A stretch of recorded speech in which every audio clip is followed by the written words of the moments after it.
নমস্কাৰ, মোৰ নাম অভিলাষা ৰায়। মই তৃতীয় শ্ৰেণীত পঢ়োঁ। আজি মই এটি কবিতা আবৃত্তি কৰিবলৈ ওলাইছোঁ। কবিতাৰ শিৰোনাম মোৰ দেশ ভাল। কবি সাহিত্যাচাৰ্য অতুল চন্দ্ৰ হাজৰিকা। সকলো দেশত পৰি মোৰ দেশ ভাল। চৰণত সেৱা যাৰ কৰো চিৰকাল।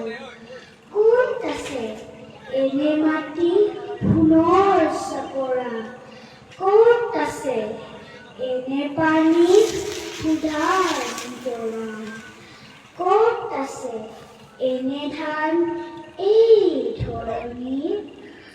ক'ত আছে এনে ধন হাবি বননিত?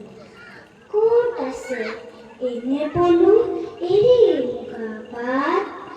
ক'ত আছে এনে পক্ষী ও মাতৰ মাত? ক'ত আছে এনে ফুল ফুলে বাৰ